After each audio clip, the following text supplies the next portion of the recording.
Thank you very much. It's really nice to be able to share some of my work with you. I've kind of put together different things here to see what sparks interest, and almost all of these things I have lots of like papers and other things connecting them. So if you want to know more, just let me know.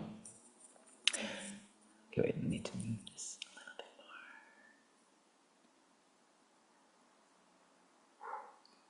more. Okay. So I'm a professor of anthropology, science technology studies, and chair of a PhD program in performance studies at UC Davis. And I'm also a professor of interdisciplinary data collaborations at the Interacting Mind Center in Aarhus, Denmark, where I am right now. And as an anthropologist, I study how science and medicine change. And I'm especially interested in the co-creation of language, metaphors, and grammar that are invented when existing metaphors are recognized as inadequate to the material processes being explored. I've tracked how scientists, especially craft and engineering-oriented ones, recognize the need to play with language alongside experimenting with instruments and data analysis. And I'm particularly interested in research where the researchers are at a loss for words. Like right now in AI, one of the directors of interpretability at Anthropic said, we're just beginning to even find the right words to talk about what's happening. And so this is a way I think of studying embodied research, realizing that all research is embodied by the metaphors one starts with, if nothing else. And so one part of my research has been into the ways in which scientists come to train in being curious, in their capacity to be surprised. In my work with Natasha Myers, we traced the ways in which scientists were taught to look and then look some more, and then to look again. Like through an egg, to look at an egg through a microscope for half an hour and then for a whole day. And one of the biologists said, you just start noticing more things. And philosopher Alfred North Whitehead wrote that knowledge requires this in science as well as anthropology, that by due attention, more can be found in the world, in nature, than that which is observed at first sight. So I'm interested in these kind of practices of attention. And, oh, I don't know why there's sound on this. One biologist spoke to this issue of learning how to haptically see during a lecture in a course I gave on scientific visualization. When I first saw him present this, he used this looping video to tell a story about the cell as a rock climber. But here, he started redefining that cell as having sticky feet. When the cell moves, he said, parts of the cell move forward, and in order to move, the cell has to adhere to something. And so we can infer some forces, but the only way we can see this is by imaging. And so he said, the more you look at these pictures, the more details you see. And so by rescaling his seeing, he's able to tell a new kind of story. And this is especially the case in 3D and process exploration, where metaphors are often embodied, and the practitioners have to use their bodies to grapple with understanding what is happening in the data or the situation. So here's a graduate student at a 3D cave at UC Davis navigating through the MRI of the tendon structure of a horse. And other researchers trying to figure out confocal microscopy images of neurons affected by a virus. It's when they can actually see with their hands how the cell walls are deformed that they start to think about how damage occurs. And protein crystallographers often describe their work as dancing their molecules, as a practice toward understanding the living, breathing structures. And other developmental biologists have described having to get a feeling for the organism. So in working with researchers in these different kinds of environments, it's really interesting to note how much they start playing with the data in order to understand it. And so again, with Natasha Myers, we've worked on how researchers play in order to understand. And according to one of them, she said, the ease of measurement means that the measurement is limited by the decision of where to measure rather than the mechanics of actually making the measurement. And this can be seen by the user's hesitation in this example. And so we draw upon performance artist Susan Kozel, who said, purposive decision-making covers a certain range of actions of an autonomous agent, but is a construction of agency generous enough to include other states and actions? So the acts of listening, prevaricating, meandering, stumbling, thinking, reassessing, and hesitating. Confusion, uncertainty, frivolity, and intimacy. And what Kozel's trying to do is help us make a distinction between the intentional control in which one knows the outcome in advance and a mode of engagement that takes more time. one that embodies a relation to time that doesn't seek to reduce it to a minimum. This wandering, wavering, and indeterminate form of experimentation is what she calls responsivity. It's a slippage of control and an unequal exchange of activity and passivity that she talks about as a prolonged and iterative initiation and response and response and response. So I like this in performance studies, this sense of responding to another response. And what we find useful is this insight into the interactivity of improvisation, that the excitedness of the researcher creates an insight.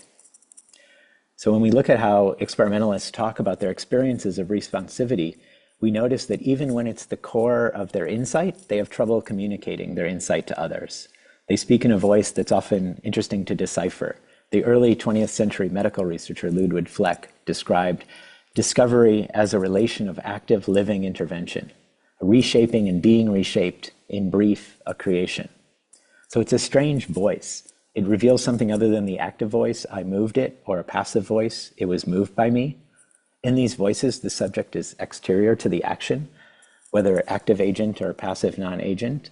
By contrast, these researchers and many reach toward what has been called a middle voice, which is a voice lost to our languages. It's from ancient Greek and ancient Sanskrit, and it's where the subject is interior to and affected by the action of the verb.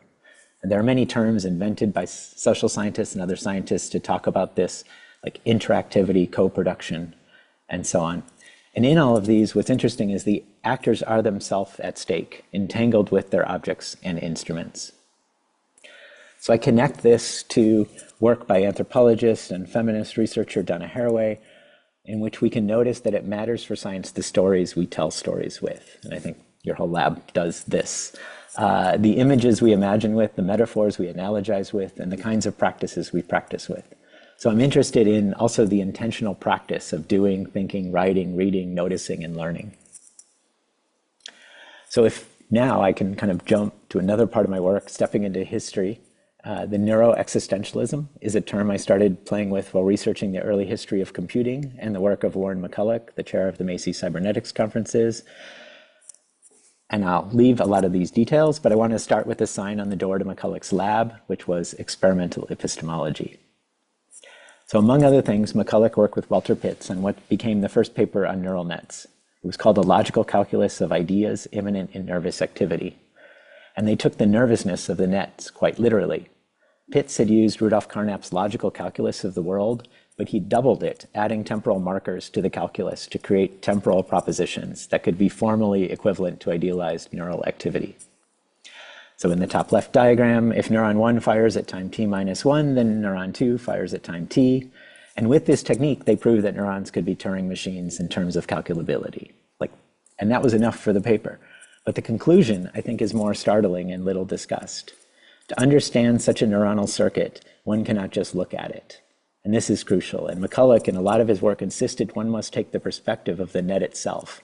One must enact it as discrete lived time, as a psyche who moved from neuron to neuron, and he often called these psychons. For instance, one of the key properties of a nervous net is that when looked at from the outside, they're deterministic forward in time, but undetermined backward. That is, given the state of a net at time t, the state at the net at time t plus 1 is predictable, but the state of the net at t minus 1 is not. In the case where two different neurons, like A or B, could have caused an action, the previous state might have been either one, and he always points out a third possibility is that there was a misfiring. As a psyche, if you were in such a circuit enacting it, as you must, then you could find no difference among these three possibilities. And so at the end of the paper, they suggest that you could not know the definite ringing in your ears is truly happening outside or not. You could not know if what you really saw is what you remember. Here, they suggested, was a logical basis for understanding tinnitus, hallucination, delusion, and confusion. McCulloch thus came to call these existential devices. To the extent that our brains have structures like these nets, which they do, our brains can be structurally and logically delusional, hallucinatory, confused, and so on. And to the extent that mechanisms have subjects, they too must be thought through as neurotic, deluded, haunted, and so on. And McCulloch was a psychiatrist as well as an engineer and philosopher, and he thought continually through the example of patients. I think today we might say he is someone who thought with neurodiversity of humanity. Not every person a psychiatrist sees is to be returned to normality if such a centroid existed.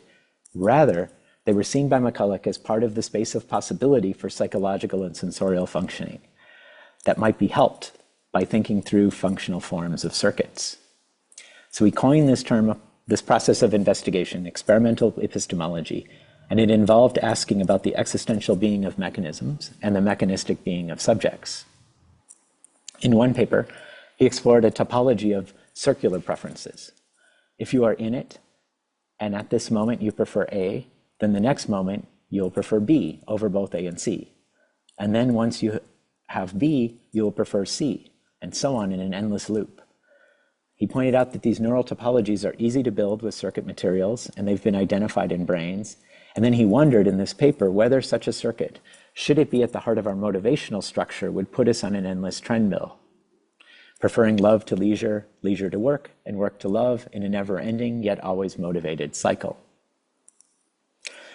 So I was interested because McCulloch started drawing these circuits that included the environment as part of the feedback loop. And then he kept noting that what was inside and outside of a circuit depended on the perspective one took. Each cut between two neurons potentially defined a self-world relation of feedback, a perspective from the inside and the outside. Each one creates the possibility of the question, is this the same self? Is this signal true for me? So from this perspective, each neuron is in an existential relation to previous ones. He said, quote, because light falling on the rod in the eye may or may not start a signal, that signal implies, but only implies, the light. Thus, what goes on in our brains implies, but only implies, the world given in sensation. His point in this implication is that trust and doubt, psyche in general, is constitutive in life because it runs in circuits. And trust for us is more than physics. A signal is both physically on and off, but it's also semiotically true or false. He thus suggests that one must take an engineering approach to this neuropsychology. Quote, the signal is just as physical as ever, but because it arose in the wrong way or the wrong place, it's a false signal. Thus is just as false as a ring on a telephone when lightning strikes the wires. It's because communication engineering deals with signals, true or else false, that neuropsychology is part of engineering and not merely of physics. And I think he's referring to Shannon here. To give one example, in 1949, McCulloch delivered a paper on psychoneuroses to psychiatrists, explaining to them how engineering systems with certain kinds of loops have what the engineers call gremlins, and that this is similar to the way a problem in an automobile's carburetor can cause a problem in the engine block that can then cause a problem in the exhaust. And knowing that it started somewhere doesn't help you figure out what to do about the problem now. In humans, he cited this example of causalgia, a condition in which snakebite on a finger causes tremendous pain, first in the fingertip, then the hand, then arm, spine, brain, where it persists interminably. He showed a circuit arranged such that causalgia was not a misfiring, but rather a form of action in the circuit created by the snakebite that sustains itself then on as a circuit action. It causes the nerve to fire too much, but that causes the next nerve to fire too much. So he suggested viewing this as a self-sustaining demon that doesn't have physical existence except as this temporal repetition, a soul that starts at one point of a large circuit and travels through it. McCulloch's insight was that this was not a flaw, but part of how nerves worked, adjusting their sensitivity to local conditions, and that the venom was making an unexpected use of this property to create a chain reaction. Even a circuit action could be agential. In Levin's terms, it was hacking the system. At the same time, he told psychologists that they need to ask engineering questions. He gave a lecture to engineers about the need to consider certain types of electrical systems as suffering from neuroses and benefiting from considerations of psychology. So I like the way he poses to each discipline the need to attend to the problems of time, feedback, and agency that arise in others. So now I want to flip almost completely to thinking of our sensorium as agential materials and shift to social and experiential experiments now to describe work I've learned from practitioners of contact improvisation. This is a community of people since the early 1970s who conduct what could be called practice as research, intentional experiments with embodied attention, where classes are labs of inquiry where everyone learns together, and where the idea is usually not to learn how to do something, but learning how to be curious about something. One form of it is this joint improvising. where when you're improvising with someone else, what counts as your signal is playfully confabulated by your partner. And as with jazz improvisation, even so-called mistakes can be turned into fantastic riffs when the others refer to them and you iterate on them. So new moves that are referenced in future dances are developed all the time, and old ones deconstructed and put into variation. Bodies become, through this practice, ever more sensitive and sensitized to subtle movements. And I had a video here, but I didn't turn off the sound, so. Asaf Bakrak and I have just written a paper about one-person experiments in a similar vein. One basic simple practice starts with a stick. And if we had more time, if we had a workshop, I've done this. You take a stick, close your eyes, and explore the world with it. The stick becomes this kind of sensory extension. You and the stick sensing the world. Then with the same setup and activity, you now attend to how you could be exploring the stick with the you world. And you're now learning about the properties of the stick. Or, with the same setup, you could attend to how you are exploring your body through the stick world. Your palm at first, but then you can notice how even that involves a fixation or habit of attention or perspective in which your hand is separate from your arm, your shoulder, your balance, your mass. So I'm really interested in these practices where with a flicker of attention you shift, your learning shifts, the experience, experiment, and reflections become altered. We do this for hours. Some practitioners like Lisa Nelson have been practicing in this way with a stick for over 20 years. It's one variation on all embodied practices of movers, craftspeople, athletes, scientists, and engineers. The world we experience is shaped by how we hold our attention and how our attention holds us, holds our shape for learning and exploring and playing. Physicist and artist Flora Kempis and I have been thinking about and running workshops in this vein as viscoelastic attention, noting the relative weirdness of vocabularies for viscoelasticity, even if almost every part of our living being is viscoelastic. She was a quantum physicist of viscoelasticity in proteins. So in the paper that Asaf and I were working on the stick scores, we discussed them as practices of curiosity. And we connect these to the work of feminist physicist Karen Barad, who extended Niels Bohr's analysis of physics insights.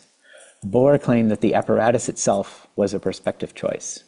In one of the fundamental experiments proving quantum theories, it was because a younger, poorer experimentalist, Stern, was smoking cheap cigars that his breath contained very high levels of sulfur. And the smoke in the room allowed them to discover that sulfur was necessary in order to make visible the silver traces of the experimental manipulation. And more importantly, they came to notice that the apparatus they were working with was actually larger or different from what they had intentionally designed.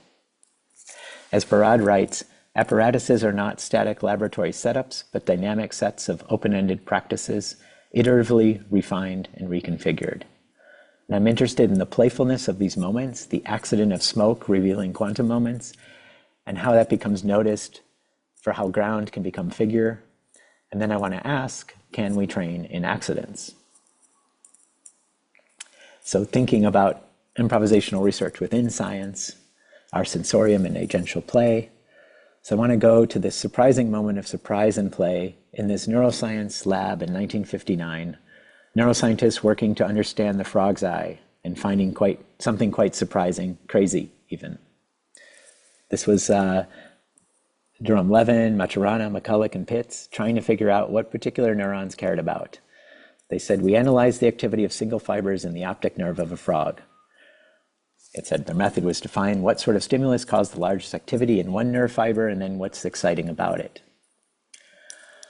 Through lots of creative trials, they found neurons that responded to small things that move like flies and large ones that move like hawks. So it's an amazing paper. But in a follow-up paper, 2 remarks on the visual system of the frog, they were thoroughly surprised by what happened when they played with these neurons. The neurons didn't act like simple switches at all, but like whole ensembles of neurons, like animals. They apologized for having to use this lively language. And then they offered, perhaps we better say a word about our experimental procedure. This is a quote. Our stimuli consisted of silhouettes of different sizes and shapes moved against the background by means of magnets. Responses of the nerve fiber was measured roughly by frequency and duration of firing. They say we took no records except those needed to illustrate our papers. Our question was not how great the response was to one or another manipulation, but rather which visual event produced the greatest response and which produced the least. We dealt with our own listening to the patterns of nerve spikes as the measure of extremes, just as one does with an AC bridge in electronics. So they're listening to the nerve as they're playing with the shadow on the eye. So for contemporary laboratories, maybe this is not a method. These neuroscientists are taking up a playful relationship to the nerve fibers, themselves asking, in a sense, what can we do to the frog's eye that will maximize the interesting signals produced by the particular nerves? So rather than staying with the method, they were exploring whether they could let the nerve fibers induce in the researchers a nerve-specific behavior. Depending on how you define methodology, I call this anti-methodology by design. So when they say this, we took no records except those needed to illustrate our papers. Early in our work, we found that taking records hindered rather than helped this kind of research by leading to premature standardization of method. And I love that sentence. They're calling for like a plastic neuroscience, one whose methods remain adaptable to what is called forth by the materials one's studying. So it's an abductive method. It's not deductive or inductive, but one in which the method is invented retroactively as if abducted or possessed by the object one is trying to study. So it's kind of how to not always get answers, but better questions and new methods. So it's quite a nice insight, and I want to kind of pause and think about what if this isn't communication, or rather, what if much of communication is play, experimentation, and playing back? And I think I'm just noticing this, thinking about this paper now, that the situation is asymmetrical doing. They were giving light in and they were listening to sound out. And this playing across mediums, I think, allowed more playfulness to enter into the situation. So it's amazing that these perspective shifts are not explicitly played with more. One site I've been collaborating with over the last 5 years has been the Interacting Mind Center at Aarhus University, run by Andreas Ropsdorf at the time. And together with Studio Olafur Eliasson, this large art studio in Berlin, we received a 5-year research collaboration grant to create a series of art science experiments that we've been calling Experimenting, Experiencing, and Reflecting, Art and Science at Work in the Public Realm. Using a performative score in one case called Sharing Perspectives, developed by performer and choreographer and artist Dorte Berg-Jensen, at the core of it was giving people first the opportunity to ground themselves, to slow down a bit, even in a busy setting at the Tate Modern in London during a big retrospective, to see if we could invite ways for them to share perspectives with each other.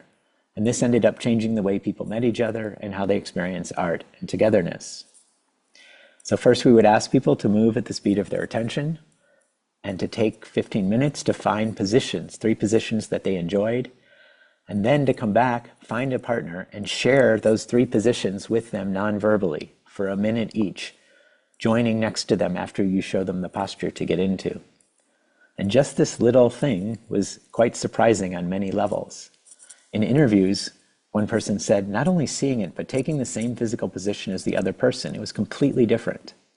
So this small gesture of sharing perspectives opened up worlds for participants. In taking the time to see or experience another's perspective and not knowing the sensory modality, they're almost always surprised, delighted, and intensely curious how they didn't even think about such a perspective before, even people who had worked in these rooms for 6 months. So for many, it was transformative to how they think about attention and perspectives.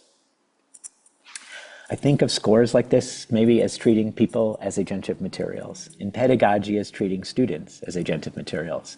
What if we trust that they have perspectives that we can't imagine, and we work to make it possible to share those perspectives? How can we investigate what might be interesting about improvisation and ask better questions about it? And now in my surprising turn of events, I want to talk about lichen briefly. It's my last bit of research that I'm obsessed with and slow improvisation. I've been researching the research on lichen. It's wildly unruly. It seems to refuse to be an object of science at all. Lichen calls forth poetic surprise from researchers. Lichens are highly successful yet confounding entities. And through this, I started to notice how much the concept of time got in the way of both my thinking and theirs. Slowness emerged as a term to work with. My current hypothesis is that lichen are slow partying and supportive napping.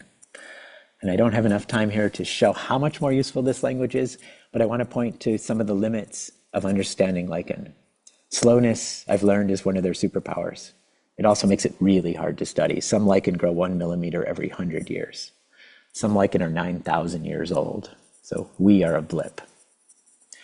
So we might start with a couple observations. Lichens are the dominant life forms in about 12% of the Earth's land surface. They are everywhere. The largest amount of biomass in the air we breathe are lichenizable components, spores of fungi, algae, and bacteria. Much of these are lighter than air. Effectively, we can say that lichen potential is always landing, and it's the slowness of a surface that helps determine whether detectable visible lichen appear. Turtles, trees, glass, rocks, these are all venue managers for slow partying. In many cases, lichen forms where for all other life, there is no environment. Lichenization effectively brings environment into existence, creating microenvironments that facilitate more diverse lichen and eventually litters or filters soil and potential ecologies into existence. And if you're a fan of tardigrades, they and lichen both survive in space and hang out together a lot. More than 18,000 named species of fungi participate in lichen, so they're both super slow and super promiscuous. They definitely force the researchers to reach toward a language like hacking, though I haven't seen that language used in their work so far. These researchers are constantly surprised at the level of improvisation taking place continually within lichen. Quote, unlike majority partner symbionts that provide a backbone or scaffold, the components of lichen symbiosis do not undergo cell-fate differentiation and subsequent tissue development. Although the dominant fungi in lichen are multicellular, every cell is totipotent. The complex three-dimensionality and structural integrity characteristic of many lichens instead results from component parts gluing each other into place with extracellular polymers as the assemblage grows. One of the most dedicated researchers, Rosemary Honegger, stated in 1992 in an overview on the developmental biology of lichens, quote, it's important to note that most lichen are consortia with an unknown number of participants rather than individuals. Neither the fungal biomass nor the photobiont cell population of an individual thallus needs to be genetically uniform, as many parts from different origins may join in pre-thalli and later stages of development, joining up with other lichen in amazing ways. Almost 10 years later, that perspective hadn't changed. Quote, viewing lichens as self-sustaining and adaptable systems of partnerships. However, that view overcomes the need to perpetuate debates as to particular unchanging natures of essential symbionts. So the official term for lichen now is consortia or lifestyle. Lichen pulls researchers into poetry. This top image is from an article about the cryptogamic crust that forms in the Atacama Desert in Chile where nothing else grows, and the title of the paper is Desert Breath. Seeing our own playfulness reflected in the playfulness of lichen, and I emphasize this since the evidence seems to point to lichen as hanging out and slow parting in most of its formations, constantly exploring possible pattern spaces, morphologies, and partnerships. You could say its nonchalant attitude toward environmental constraints and scarcity derived from not viewing it as an already committed organism or community. Trevor Goward has perhaps put forward the closest thing to a manifesto for letting lichen lead biology. He calls himself a pattern ecologist, and he tends directly to the ways that the questions we ask, the perspectives we take as researchers, determine the kinds of answers and the liveliness and intelligence of the things we study. And I love Levin's notion that it is us who are always taking the intelligence test when we ask what's happening. Lichens, he says, but especially macrolichens, exist as a kind of conceptual doorway, a portal. When we look out this portal in one direction through the microscope, what we see is multiplicity, the lichen as its parts, as fungus, as algae, symbiosis, and ecosystem. But when we peer through the same portal in the other direction at a macro scale, what comes into focus now is unity, the lichen as emergent property, as physiologic entity, as organism. To me, he says, the real conceptual challenge posed by the lichen thallus derives from its unsettling capacity for transmutation at even the slightest shift in perspective. Some examples taken from the lichen literature might include lichen as dietary strategy of certain fungi, as ecological strategy of certain algae, as controlled parasitism, as mutualism, as fungal agriculture, as fungal greenhouse, lichen as gall, lichen as culture chamber, a symbiotic phenotype, organism, ecosystem, emergent property, and so on. Other researchers propose that multi-species biofilms and lichen are coterminous. One could even posit that lichen began as biofilms and through millions of years of coevolution with symbiont partners developed into the highly coordinated and more permanent lichen thallus. Using electron microscopy and other techniques, Ursula Goodenough a few years ago found that numerous bacterial species produce structurally diverse matrices on the lichen surfaces, helping create and maintain a polyol fog that enables some of lichen's superpowers, a fog produced by fungi and lichen that the fungi produces nowhere else. Hence, bacteria provide not only metabolic products, but also physically participate in lichen construction. And lichen are slow-growing and long-living host organisms that have been proposed also as bacterial hubs in these environments, facilitating the survival of bacteria by nutrient and water supply, offering a habitat with various micro-niches. Thereby, the lichen could be sources and reservoirs of beneficial bacterial strains for other habitats. So I want to conclude by thinking with Goward with lichen as conversation.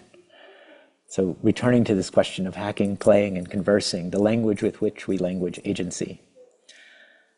This is much like saying that this is a quote from Goward, this is much like saying that the inner workings of the lichen have the form of a conversation between the constituent parts.